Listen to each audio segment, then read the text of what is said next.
afternoon. And thanks to Pat for inviting me to present, but also especially for having my presentation right after Phil. You're going to find that a lot of the things I talk about almost directly relate to what he said. So if you keep in mind that chart that he had with the columns of the evolution of NASA contracting, that really will play well to my presentation.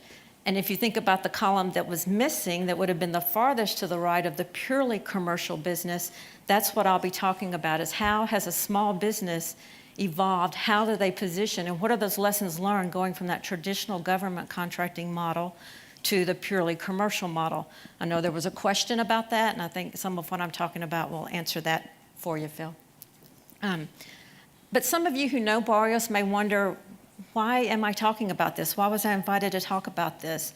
Our reputation is clearly that of being a traditional government services provider, and we're really proud of that reputation.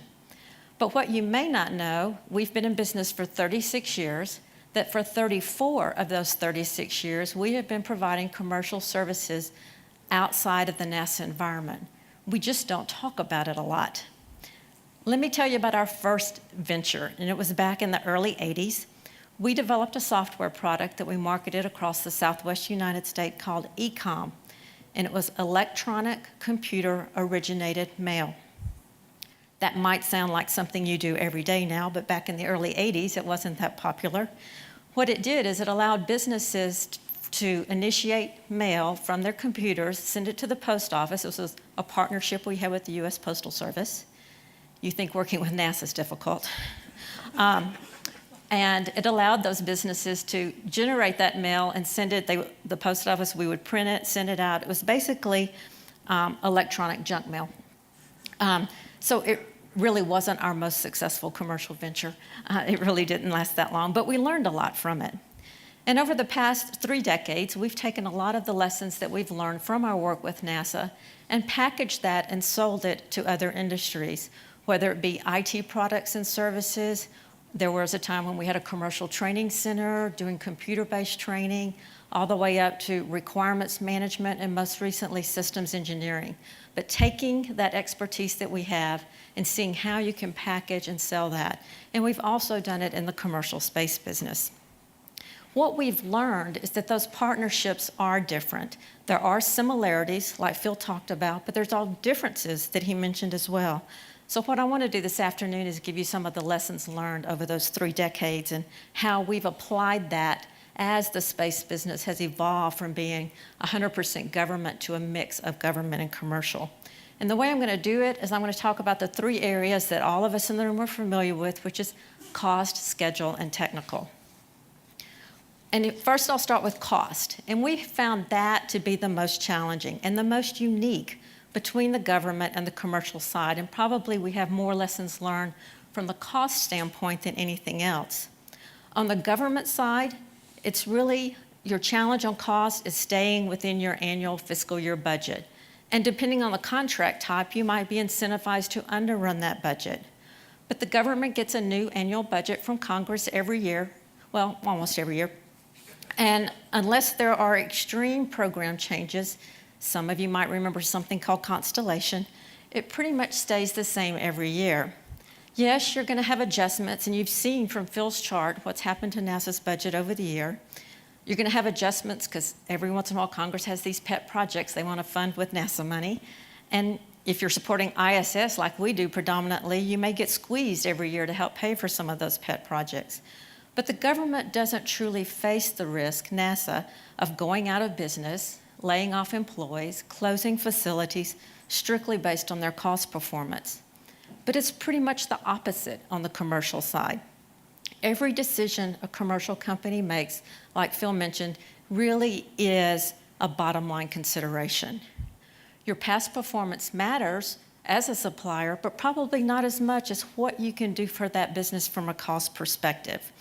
You need to show that commercial customer or that potential customer that they are going to be more profitable because of bringing you on as a strategic partner, whether that's helping them meet a milestone where they're going to get a payment from their customer, increasing their probability of mission success, or demonstrating if they're making a make-buy decision that buying from you is more cost-effective than making it themselves. And it really is a completely different way of looking at how we as a small business propose our cost. On the government side, when we're proposing our cost, I know everyone in this room loves those Excel spreadsheets that the government puts in their cost proposal. And we get the opportunity to do that all the time. But what we found on the commercial side is the basis of estimate, those BOEs that we're all familiar with, really shouldn't be focused so much on your basis of estimate, but how you add value to your customer's basis of estimate. So it's really thinking about it almost completely different. Where in the government, they require you to build your cost from the bottom up. They want to know the component of every least little line item from the bottom up. What we found when we're making proposals on the commercial side is that we have to take a top-down approach, looking at that commercial, what is their basis of estimate, and how can you add value to that?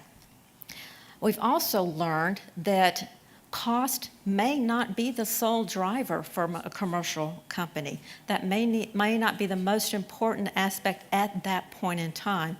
So you really have to understand where that commercial business is in their life cycle in determining your cost to be proposed. They also are more likely to use a best value model than the government does on some of their procurements. Next, I'll go to schedule. You probably know that there's really a difference in the schedule, and that's kind of obvious, that the commercial space sector operates at a different rhythm than the government. I know that's a news flash, but it's true. The government, like Phil mentioned, they have made significant changes. They've improved their approach to program management, but they still have processes and procedures steeped in years of tradition that are difficult to overcome. And while schedule is important to the government, on a given contract, it's also balanced with the amount of work that you can perform based on the requirements and the resources associated with the contract. The government procurement system often makes it difficult to increase or decrease your headcount for short bursts of work. They tend to level things out over the life of that contract. And the government has a lot of oversight. There's a lot of people that pay attention to every least little thing they do. And just the change management process they go through adds layers of bureaucracy and impacts schedules. I think Phil just talked about that. And if the commercial space sector truly had to do business exactly the way the government is required to do business, I'm not even sure there would be a commercial space sector. What we found on the commercial business is it's more a just-in-time approach. Bring me the expertise that you have, the products you have, the tools when I need them, give them to me, the commercial provider, and then the commercial company will use them to get the job done. Their procurement systems are much more buy by the yard. They do create strategic partnerships, and we really value those. But the staffing levels, the work that you provide to the commercial space companies, it can go up and down over time, much quicker than it does on the government side. So if you're a company like Barrios, who's grown up providing services to the government, that's a very different model and way of doing business. And when you have products and services that you can offer throughout the life cycle of a commercial business space endeavor, you have to be prepared to come and go as the schedule dictates. And that can be tough. It's a different model. So what it has required us to do is to identify up front that expertise that we have that's unique and that would add value to the commercial space companies, and then invest in those human resources so that you can have the skills available when the commercial companies need it, while making sure that you can still perform the work on your long-term government contracts. It might sound like a conflict, but if you look at it from a human resources perspective, it's just investing in something different other than plants and facilities. You're investing in people. So what we've found is that it really requires you to manage the schedule and tempo of your government work like you would do your commercial work. It's not an easy task, but it's a necessary task to make sure that you fit within the commercial space business operating rhythm. So that leaves me with technical. Is the technical work that much different on the commercial side than the government? I would say no, but the significant risk with new systems are the same on both sides, in government and commercial. Both have the same mission objectives. Both certainly have the same goals for mission success, but the approach to addressing technical risk is very different. The government has a well-defined approach to risk management, steeped in many years of history, lots of lessons learned, and they lean towards being risk-averse, occasionally. But the pace of development in the commercial space companies causes those companies to address risk very differently and face them every day of their existence. But their systems are relatively new. They don't have all those lessons learned, minimal historical data to draw upon, and the decisions they make could potentially put them out of business. What we've learned from that is that's required us to provide our services with more of an entrepreneurial mindset, which is very different from the skills your employees have when what they've done is support the government potentially on one program their entire career. So yes, they have different challenges and different approaches, some of the same challenges. So how does that impact what we do as a service provider, as a small business? So what we've had to do is identify and develop employees who can operate in that model. They have the technical knowledge gained from the government, but they also have the ability to think outside the box and understand that when those government constraints are removed, that they can how they still provide that expertise and service. It's really not enough to have employees that fit within that model who know how to do great work when someone else defines the requirements and, like Phil says, often even tells them how to do the work they need to do.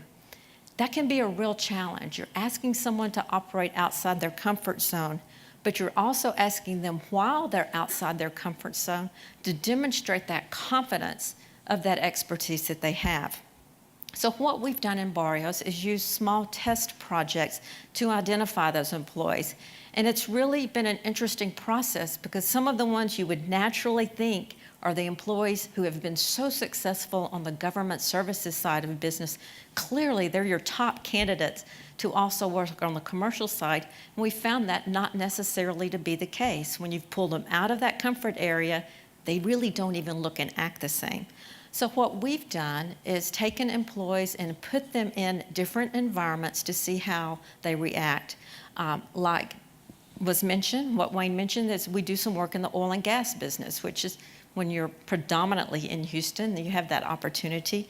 So we have taken employees and we've put them, some of our aerospace employees, in the oil and gas field to see how they respond when they're applying their expertise in an industry that behaves very differently than federal government.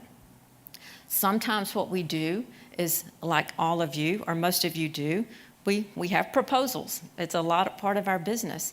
But when we're bidding something that's unique, or when we're not the incumbent, or what might be a little bit of a stretch for Barrios, that's where we use some of those employees we've identified to see how they perform in that environment. We also use them on corporate initiatives, IR&D type projects. When you're a small business, your IR&D projects have very big goals and very limited amount of money. So seeing how they operate in that environment with those challenges also tells you a lot. So what you do is you can identify that talent that can function in both areas, both successfully on the government side, but also on the commercial side. And as I mentioned before, it's often different skills. And something you got to keep in mind with these employees is that you really only have one shot to prove yourself to a commercial venture. If you're on the traditional government column, you may have a 5-year contract, cost plus award fee. If an employee does something, makes a mistake, it's not perfect performance, the most significant financial risk is your award fee score and your award fee grade, and you have time to overcome that before the end of the contract. But on your commercial side, it's all or nothing. It's your reputation, it's your partnership, it's the opportunity to ever support that company again. So that's why I say that identifying and developing those employees is so critical to your success. both on the government side and the commercial side. But what's also important is to develop unique reward systems within your company so that you can reward and recognize those companies that do that well. Another technical concept that's different is how you get engaged. On the government side, it's the RFP proposal process. We all know about that. But on the commercial side, the commercial companies rarely put out those RFPs looking for sources. So you, the provider, have to understand what the commercial company needs. You've got to research them. You've got to come to conferences like this. You've got to talk to their employees. You've got to do more research. You've basically got to put yourself in their world and understand the challenges that you're facing. And you're trying to do that in an industry that's very competitive and often likes to keep those things close to their chest. So you really have to figure out how what you do fits within their business model. You also have to demonstrate that you're a commercial business too. That's one of our biggest lessons learned. If you go in and say, I'm the greatest government services provider there ever was, you commercial space company, you clearly want to use us, it'll be a fairly short conversation. But don't forget, you have to do all of this while continuing to provide outstanding support to your government customers. So my bottom line lesson learned is that it's almost like running two businesses within one. From an HR perspective, a finance perspective, contracts, marketing, and how you execute the business.